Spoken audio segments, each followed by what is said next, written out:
Hello student, मैं एक बार फिर से आप सभी का स्वागत करता हूं अपने यूट्यूब चैनल डिप्लोमा लेक्चर में। तो आप सभी का जो फोर्थ सेमेस्टर है, आज से आपके फोर्थ सेमेस्टर की सारी क्लासेस शुरू हो जाएंगी। और आज ये फोर्थ सेमेस्टर का जो सब्जेक्ट्स है आरसीसी, उसकी ये पहली लेक्चर्स है। ठीक है, पहला लेक्चर है। तो पहले लेक्चर में सबसे पहले तो हम देख लेते हैं सिलेबस क्या है, क्या पढ़ना हमको सिलेबस, फिर हम आगे बढ़ते हैं, इस चैप्टर्स को कंटिन्यू करते हैं। ठीक है, तो जो पहला चैप्टर आपको पढ़ना है इसमें वो क्या है, वो है इंट्रोडक्शन। ठीक है, जो RCC reinforce cement concrete structure, इसको बोल देते हैं आरसीसी स्ट्रक्चर। ठीक है, आरसीसी स्ट्रक्चर बोलते हैं, कुछ लोग आरसीटी बोलते हैं। ठीक है, तो कुछ भी आप बोलिए, लेकिन जो रहता है सीमेंट कंक्रीट टेक्नोलॉजी बोलते हैं। कहीं कहीं आपको बुक में देखने को मिलेगा cement concrete technology, sorry reinforce cement technology, और फिर रेनफोर्स सीमेंट कंक्रीट स्ट्रक्चर करके, ऐसा जो आपके सिलेबस में दिया गया है ऐसे ही। ठीक है, तो इसका जो पहला चैप्टर है वो है इंट्रोडक्शन। आज हम इंट्रोडक्शन के सिलेबस के बारे में बात करेंगे कि क्या क्या इसके इंट्रोडक्शन दिया गया है, क्या हमको पढ़ना है, और फिर देखेंगे ऐसे कंटिन्यू, इस लेक्चर को ऐसे कंटिन्यू रहेगा जब तक कि सिलेबस आपका कवर नहीं हो जाता है पूरा। ठीक है, तो इसमें जो पहला है आपका, ठीक है, पहला जो आपका है क्या है, concept of reinforce cement concrete. ठीक है, कॉन्सेप्ट ऑफ आरसीसी। आरसीसी क्या होता है सबसे पहले तो ये जान लेते हैं। ठीक है, तो इसमें क्या आपको पढ़ना है, आप थर्ड सेमेस्टर में ही पढ़ चुके हैं, हमने आपको पढ़ाया था सीटी कंक्रीट टेक्नोलॉजी। ठीक है, तो कंक्रीट टेक्नोलॉजी से ही निकल के आता है कि कंक्रीट पहले, ठीक है, पहले कंक्रीट पढ़ेंगे, फिर क्या पढ़ेंगे आरसीसी। उसमें आरसीसी उसको क्यों कह रहे हैं, ठीक है, जैसे कि हमने कंक्रीट तो बना दिया, कंक्रीट में जब हम क्या करते हैं स्टील डालते हैं, तो इसी को हम आरसीसी बोल देते हैं। ठीक है, जो आरसीसी हमारा मिक्सचर होता है वो कंक्रीट प्लस स्टील का होता है। जब कोई भी स्ट्रक्चर हम बनाते हैं कंक्रीट का, अगर उस स्ट्रक्चर में हम क्या करते हैं स्टील डाल देते हैं, उसका क्या कर रहे हैं स्ट्रक्चर में हम स्टील डाल दे रहे हैं, तो उसी स्ट्रक्चर को क्या बोलते हैं हम आरसीसी स्ट्रक्चर। ये होता है आपका आरसीसी स्ट्रक्चर। तो कंक्रीट तो आप अच्छे से पढ़ चुके हैं। ठीक है, कंक्रीट हमने आपको अच्छे से पढ़ा दिया है, यहाँ पे बहुत ज़्यादा नहीं, थोड़ा थोड़ा आपकी जो बुक है, बुक में थोड़ा बहुत दे दिया गया है कि कंक्रीट क्या होता है, कैसे बनता है। तो ये सारी चीज़ें हमने आपको कंक्रीट टेक्नोलॉजी थर्ड सेमेस्टर में सब्जेक्ट था वहाँ पे पढ़ा दिया है। इस सब्जेक्ट में हम आज स्टील के बारे में केवल पढ़ेंगे। ठीक है, आपकी बुक में कंक्रीट के बारे में दिया है, लेकिन हम वो नहीं पढ़ा रहे हैं क्योंकि उससे क्या होगा, आपके टाइम थोड़ा बहुत वेस्ट होगा, तो उसको हम छोड़ दे रहे हैं, चल रहे हैं हम स्टील की तरफ। ठीक है, तो कॉन्सेप्ट में बस यही है कि आरसीसी क्यों कह रहे हैं, किसी स्ट्रक्चर को हम आरसीसी स्ट्रक्चर क्यों कह रहे हैं, आरसीसी बन कैसे रहा है, तो उन्हीं सब के बारे में है। तो कंक्रीट में जब हम स्टील मिला रहे हैं तो आरसीसी बन जा रहा है, उसी को आरसीसी बोल रहे हैं। ठीक है, तो और एक चीज़ कि कंक्रीट पे हम स्टील ही क्यों मिला रहे हैं। ठीक है, ये भी एक क्वेश्चन बनता है कि कंक्रीट पे हम स्टील ही क्यों मिला रहे हैं, कोई और मटेरियल क्यों नहीं मिला रहे हैं। ठीक है, हम पीतल एल्युमिनियम ये भी सब तो मिला सकते थे, लेकिन नहीं मिला रहे हैं। क्यों नहीं मिला रहे हैं, क्यों, क्योंकि थर्मल एक्सपेंशन जो होता है, ठीक, कोफिशिएंट ऑफ थर्मल एक्सपेंशन जिसको बोलते हैं, ठीक है, रेखीय प्रसार गुणांक हिंदी में बोलते हैं, वो कंक्रीट और स्टील का लगभग बराबर होता है। ठीक है, बराबर नहीं कर सकते, उसको लगभग बराबर कहते हैं, इसीलिए कंक्रीट के साथ हम स्टील ही यूज करते हैं। जैसे क्या होता है आप जानते होंगे कि गर्मियों के मौसम में स्टील फैलती है और ठंडियों के मौसम में सिकुड़ती है, इसी प्रकार हमारी कंक्रीट भी क्या होती है, फैलती है और सिकुड़ती है। तो जब दोनों का लगभग बराबर होता है तो साथ में फैलेगी और साथ में सिकुड़ेगी, तो उसमें क्रैक्स नहीं आते हैं, इसलिए क्या करते हैं हम कंक्रीट के साथ स्टील ही यूज करते हैं।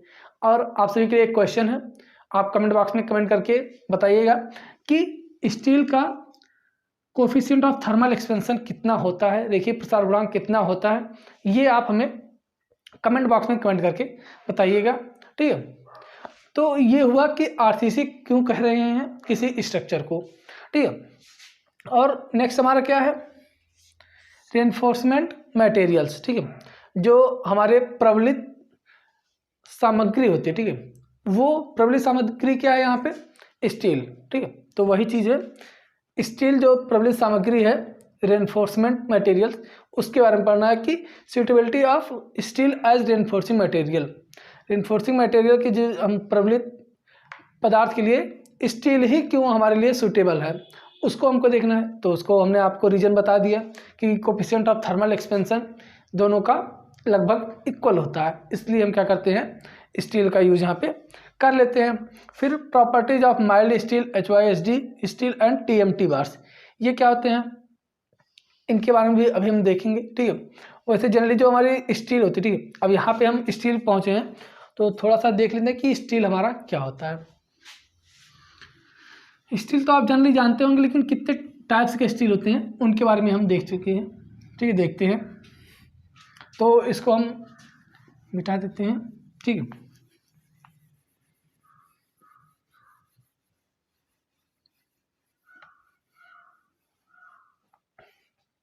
क्या हमको देखना है, टाइप्स ऑफ स्टील, ठीक है।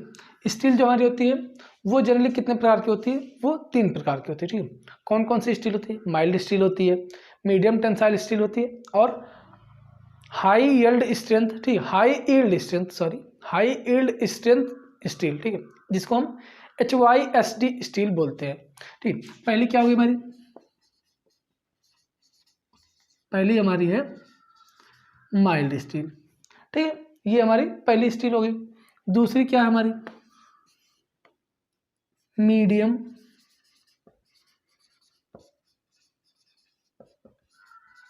टेंसाइल स्टील,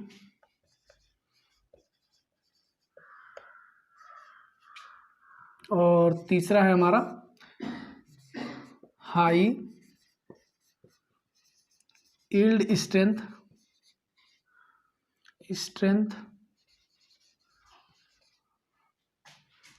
स्टील, जिसको हम शॉर्ट में HYSD बार बोलते हैं, ठीक है। ये क्या होती है, हमारी 3 प्रकार की स्टील होती है जो जनरली हम कंस्ट्रक्शन वर्क में यूज करते हैं, ठीक है। सॉरी, तो माइल्ड स्टील तो आप प्रॉपर्टीज ऑफ माइल्ड स्टील के बारे में पढ़ चुके हैं। Medium tensile steel, HYSD steel, ये 3 है टोटल। तो इन तीनों के बारे में हमको यहाँ पे पढ़ना है कि माइल्ड स्टील क्या होती है, HYSD स्टील क्या होती है, और मीडियम टेंसाइल स्टील क्या होती है, ठीक है।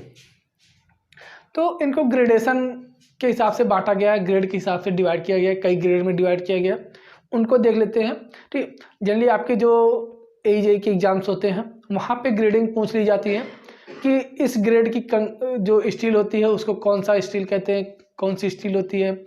और आप जो यहाँ पे न्यूमेरिकल सॉल्व करेंगे, आगे के जो चैप्टर्स हैं वहाँ पे जो आप जो न्यूमेरिकल सॉल्व करेंगे उसमें आपको ग्रेड दे दिया रहेगा। ये नहीं कहेगा कि आपकी ये स्टील है, दे देगा कि ग्रेड इस ग्रेड की स्टील है, ठीक। तो इसलिए आपको ग्रेड जानना बहुत ही ज़रूरी होता है।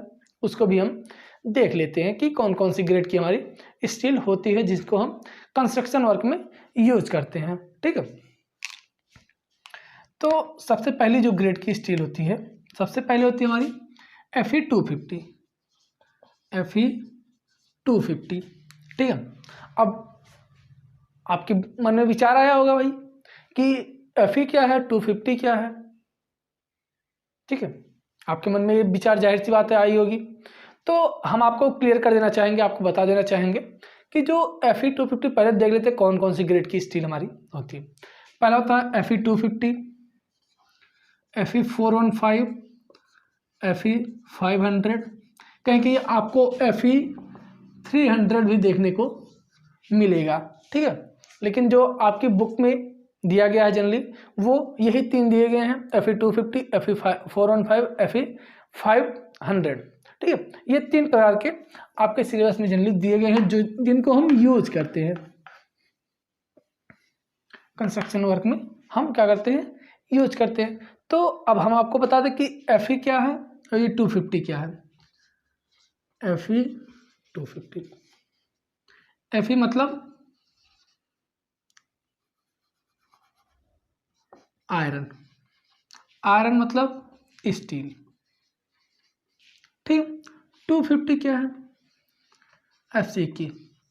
हमने आपको कंक्रीट टेक्नोलॉजी जब पढ़ा रहे थे वहाँ पे अपने आपको बताया था कि FC को क्या, सॉरी FC की नहीं, FY बोलते हैं, ठीक है। हमने आपको FC के पढ़ाया था, ठीक है। अगर आपको याद हो तो आप कमेंट कीजिए, नहीं तो फिर हम आपको बताते हैं। ठीक, तो क्या है FCK, क्या होता था? कैरेक्टरिस्टिक स्ट्रेंथ किस चीज़ की? कंक्रीट की। ठीक है, कंक्रीट की कैरेक्टरिस्टिक स्ट्रेंथ क्या थी हमारी?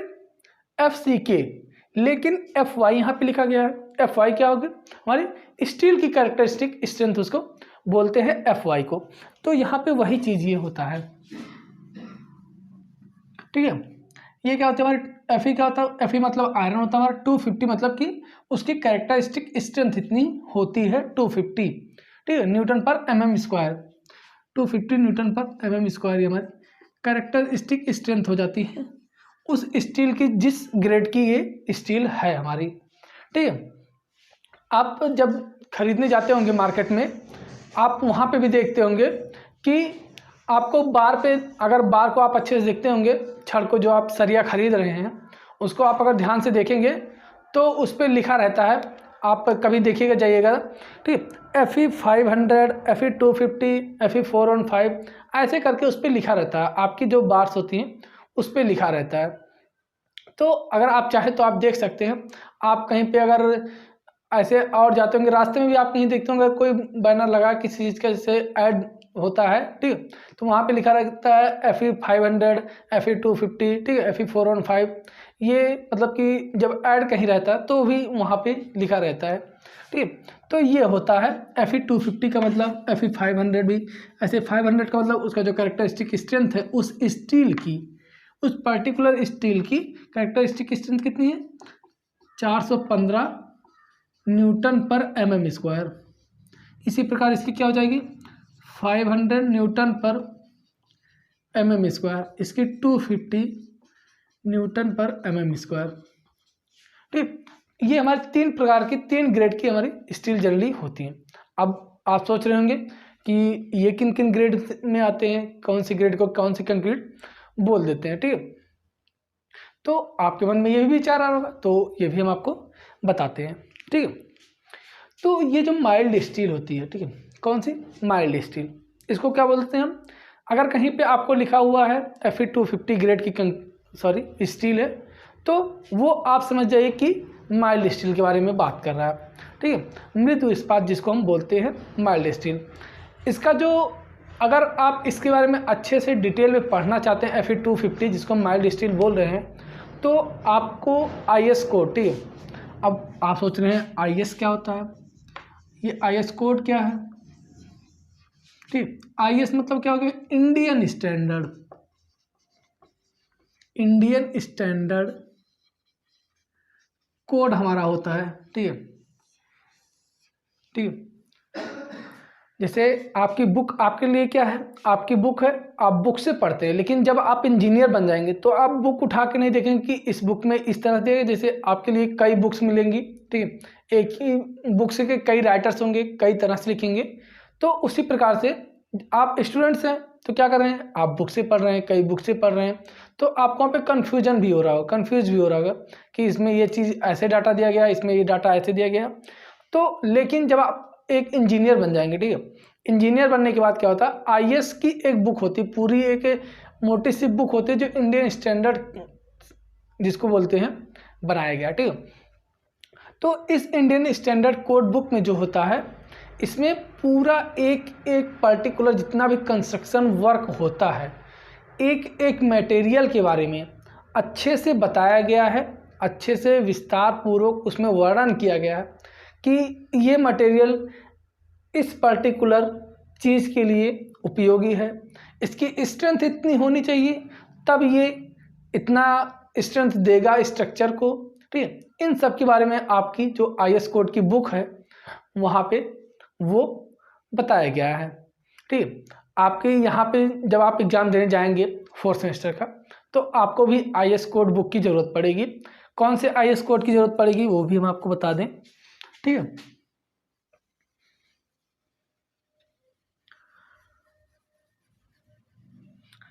क्वेश्चन जब आप सॉल्व करेंगे तो वहाँ पे, या फिर आपको अगर क्वेश्चन में डाटा नहीं दिया गया तो आपके जो कॉलेज से होते हैं वो बोर्ड द्वारा अलाउ होता है कि आप ले जा सकते हैं IS कोड की बुक। तो IS 456 2000 जो है ये आपके लिए अलाउ किया गया है। ठीक है, एक क्वेश्चन आपके लिए और है कि ये 456-2000 क्या है, आप कमेंट बॉक्स में कमेंट करके तुरंत बताइए। ठीक है, हम देखते हैं कि ये, क्योंकि हमने आपको कंक्रीट टेक्नोलॉजी में अच्छे से बताया था कि ये IS क्या है और 456-2000 का मतलब क्या है। तो आप कमेंट बॉक्स में कमेंट करके बताइए कि IS 456-2000 का मतलब क्या है। ठीक है, हाँ, तो हम अपने टॉपिक पे आते हैं। तो ये क्या है, IS 456-2000 जो है, ये आपके जो RCC की बुक है, RCC जो आप पढ़ रहे हैं उसके लिए अलाउ किया गया है आपके एग्जाम्स में। ठीक, आप इसको ले जा सकते हैं और डाटा को यहाँ से लेके फिर क्वेश्चन को आप सॉल्व कर सकते हैं। ठीक, तो ये हुआ। हाँ, तो अब हम क्या बता रहे थे आपको कि ये जो माइल्ड स्टील है, ठीक है, माइल्ड स्टील हमारा Fe250 होता है। ये इसके बारे में किया गया IS 432 में क्या किया गया है, इसके बारे में बताया गया है। इस माइल्ड स्टील के बारे में अच्छे से पूरा सा विस्तार से वर्णन किया गया है कि कब कहाँ किस मौसम में कैसी जगह पे कैसे इसको यूज़ करते हैं। ठीक है, फिर ये मीडियम टेंसाइल स्टील, इसको वैसे जनरली किसी ग्रेड में नहीं रखा गया, जनरली हम यूज कर लेते हैं। ठीक है, HYSD स्टील होता है, इसके 2 ग्रेड होते हैं। ये जो 2 ग्रेड है, ये हमारे HYSD स्टील के जो ग्रेड होते हैं। यहाँ पे आप देख लेंगे HYS है, D गायब है। ठीक, तो इसका क्या नाम होता है, हाई यील्ड स्ट्रेंथ डिफॉर्म बार। ठीक है, क्या होता है, हाई यील्ड स्ट्रेंथ डिफॉर्म बार इसको बोलते हैं। ठीक है, शॉर्ट में इसको HYSD बोल देते हैं और ये हाई यील्ड स्ट्रेंथ बार इसको स्टील इसको बोल देते हैं। तो ये हुआ हमारे कि कौन कौन से वाले स्टील होते हैं, कितने प्रकार की स्टील होती हैं, और फिर कि कौन से ग्रेड को कौन सी स्टील हम कहेंगे। ठीक है, सॉरी, आई होप कि आप सभी को इतना समझ में आया होगा। ठीक है,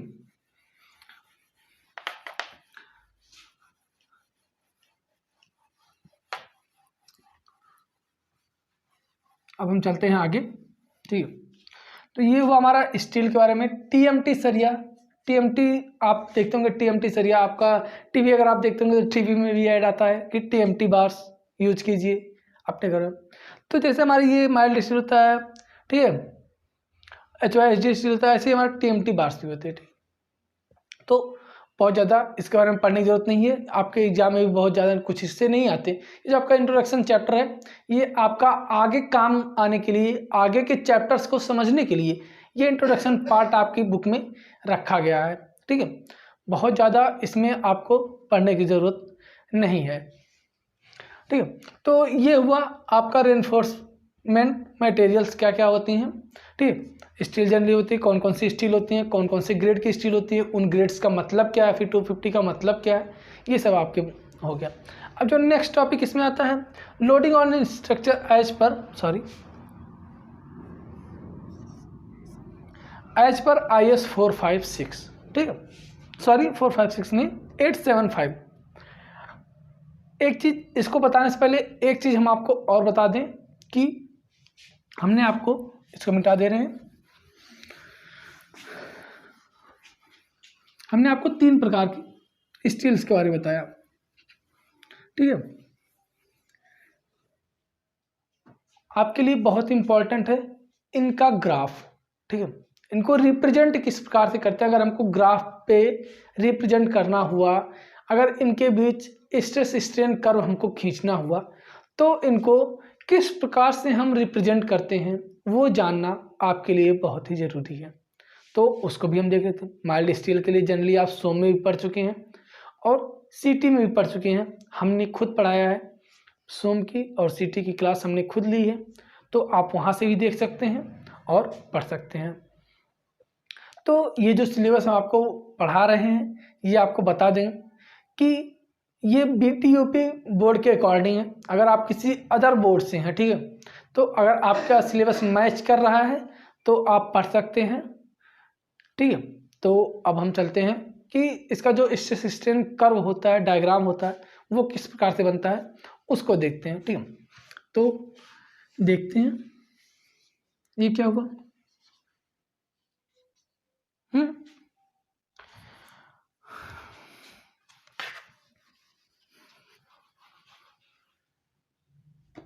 ये कुछ हमने इस तरह से एक्स एक्सिस और वाई एक्सिस खींच लिया, ठीक है। एक्स एक्सिस ये होती है, वाई एक्सिस ये होती है। हमेशा हमने आपको बताया था, हुक्स लॉ बताया था, क्या, stress is directly proportional to strain. Stress, इसको हम इस तरह से लिख दिया, अगर sigma is directly proportional to epsilon, और इसको हम इस तरह से लिखते हैं,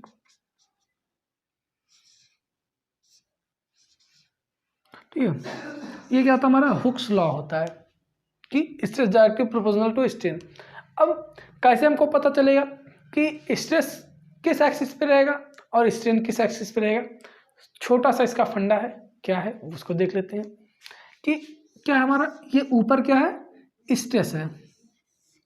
जब ऊपर स्ट्रेस है तो यहाँ पे हम स्ट्रेस डिनोट कर दे रहे हैं, नीचे स्ट्रेन है तो यहाँ पे स्ट्रेन, ठीक। याद रखने का छोटा सा फंडा है, तरीका है, आप इसको अपना सकते हैं और याद रख सकते हैं अच्छे से कि किस एक्सिस पे हमारा स्ट्रेस रहेगा और किस एक्सिस पे स्ट्रेन रहेगा।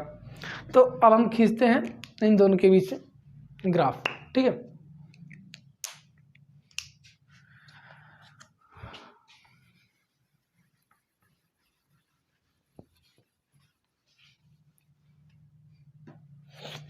पहला क्या था हमारा, माइल्ड स्टील,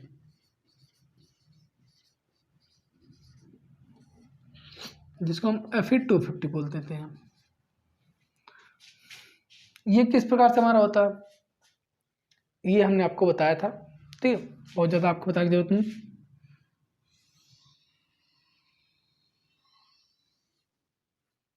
इसको अगर हम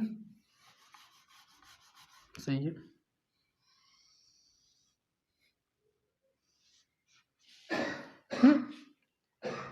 और अगर 4 और 5 का खींचना चाहें, एक चीज़ और बता दें, यहाँ पे क्या था, लिमिट ऑफ प्रोपोर्शनलिटी, यहाँ पे क्या था, इलास्टिक लिमिट, फिर maximum yield point, minimum yield point, यहाँ पे फ्रैक्चर पॉइंट, ठीक है। ऐसे हमारे पॉइंट्स थे माइल्ड स्टील के लिए।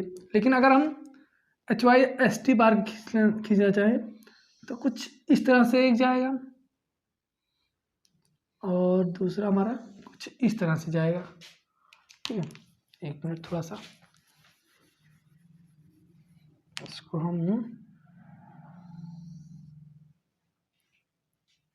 एक मिनट,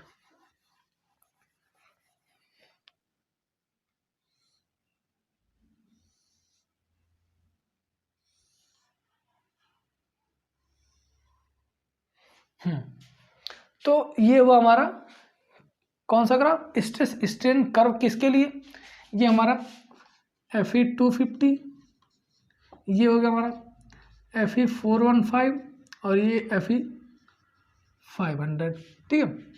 इसको हम इन दोनों को HYST बार के यूज करते हैं। ये हमारा पर्टिकुलर हो जाता है किसके लिए, माइल्ड स्टील,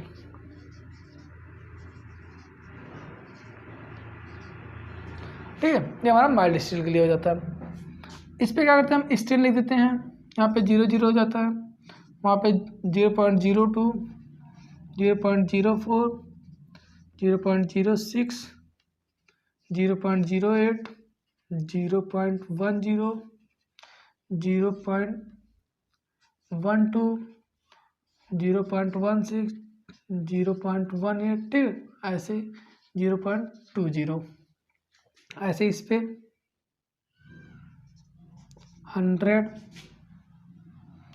यहाँ पे 200, यहाँ पे 250, यहाँ पे 300। इसको हम थोड़ा सा 300, 400, ये अगर आप अच्छे से जब ग्राफ बनाएंगे तो ये आपका जो डिस्टेंस है ये, ठीक है, 100 200 के बीच की जो डिस्टेंस है ये इक्वल रहेगी, ठीक है। यहाँ पे थोड़ा सा गलत बन रहा है, और ये 500, ठीक है, मतलब कि 4 और 5 पे है कुछ यहाँ पे, और यहाँ पे 250 पे है कुछ, और ये हमारा 500 पे है, ठीक है। इस तरह से हम बना सकते हैं ग्राफ। ये होता है हमारा HYSD स्टील की। एक चीज़ आप इसमें याद रखिएगा, क्या चीज़, कि हमेशा जो इसका यंग मॉडुलस होता है वो कितना होता है, ई की वैल्यू जो होती है 2 × 10⁵ लिया जाता है, ठीक है। होता कितना है, Nm/mm², ये होता है। इसकी एक रेंज होती है, रेंज किसके भी अंदर होती है, 0.95 से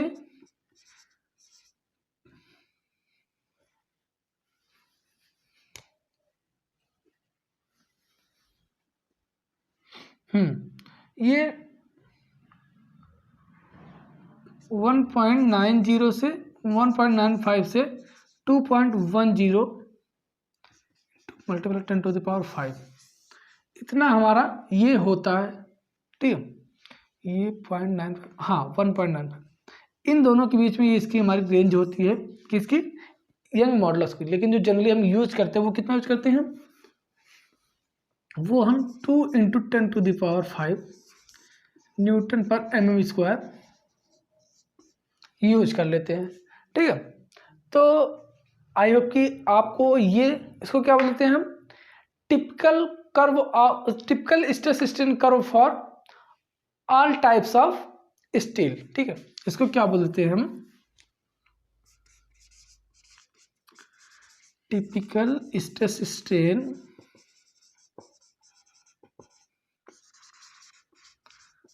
curve for different type of steel.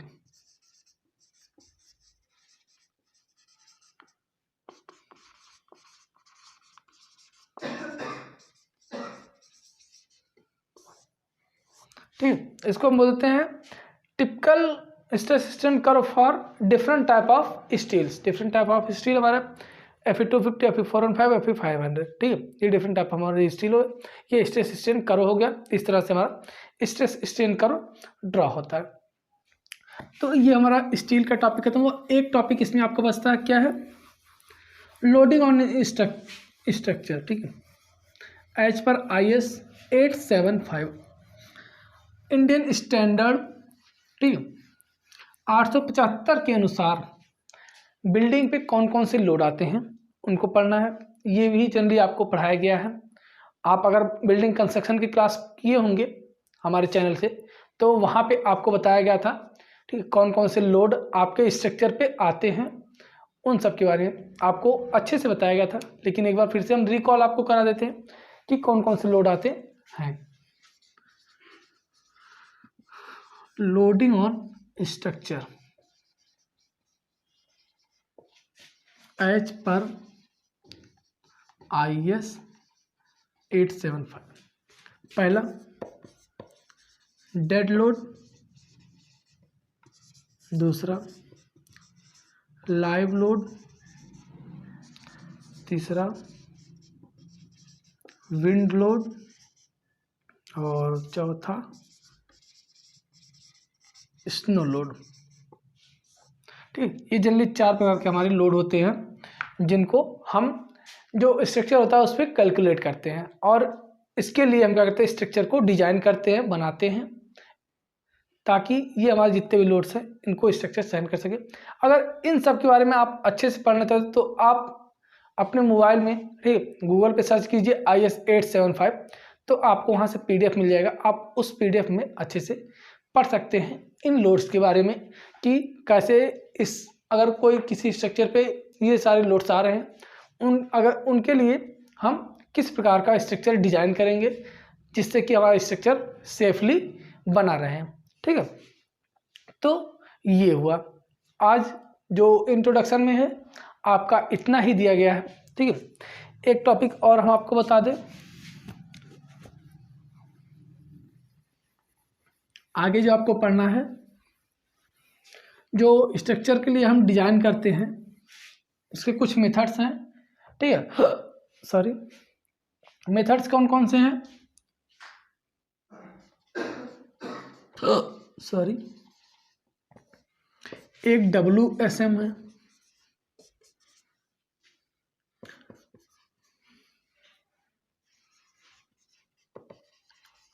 Working stress method, इसको हम इलास्टिक मेथड भी बोल देते हैं। दूसरा क्या है, LSM लिमिट स्टेट मेथड। ठीक, जनरली इन दो बेसिस पे क्या करते हैं हम स्ट्रक्चर को डिजाइन करते हैं, इन दो नियमों के आधार पे। तो WSM क्या होता है, इसमें वर्किंग जो लोड उस पर लग रहा है उसको हम काउंट करते हैं। लिमिट स्टेट मेथड, इसको दो तरह से हम डिफाइन करते हैं। इसमें क्या होता है, दो तरह से इसको बताते हैं। पहला का लिमिट स्टेट ऑफ कोलैप्स, ठीक है, और दूसरा क्या हमारा होता है लिमिट स्टेट ऑफ सर्विसिबिलिटी। दो चीज़ों के लिए इसको हम डिजाइन करते हैं, ठीक है। तो इन दोनों में जो आपको पढ़ना है, बहुत ज़्यादा वर्किंग स्ट्रेस मेथड के बारे में नहीं पढ़ना है, ठीक है। जो आपको हम आगे बताएंगे, एक आपके बुक में अगर देखेंगे तो ULM करके दिया गया है, अल्टीमेट लोड मेथड, ठीक है। तो ये आपको नहीं पढ़ना है जनरली, ठीक है, इसको आप कट कर दीजिए, आप ये दोनों पढ़िए। जनरली जो आप यूज करते हैं, जो आप अपने स्ट्रक्चर को बनाने के लिए क्या करते हैं, जो मेथड्स अपनाते हैं वो LSM मेथड ही प्रेफर किया जाता है आपको लोड, आपके जो स्ट्रक्चर बनाते हैं उनके लिए। अगर आप कहीं भारी स्ट्रक्चर, बहुत भारी स्ट्रक्चर जैसे आपका डैम हो बनाना होगा, तो वहाँ पे करते हैं हम WSM का यूज़ करते हैं। इन सब के बारे में आगे के लेक्चर्स में आपको बताएंगे। आज के लिए बस इतना रखते हैं। अगर आप चैनल पर नए हैं, चैनल को सब्सक्राइब कीजिए, और वीडियो पसंद आई हो तो वीडियो को लाइक कीजिए। मिलते हैं आपसे नेक्स्ट वीडियो में नए चैप्टर के साथ, जिसमें हम आपको वर्किंग स्ट्रेस मेथड के बारे में बताएंगे। वर्किंग स्ट्रेस मेथड क्या होता है, इस पर किस प्रकार से इस पर आधारित क्वेश्चन हम सॉल्व करते हैं, कैसे डिजाइन करते हैं वर्किंग स्ट्रेस मेथड से किसी स्ट्रक्चर को, ठीक। तो मिलते हैं आपसे नेक्स्ट वीडियो में, तब तक के लिए धन्यवाद, थैंक यू।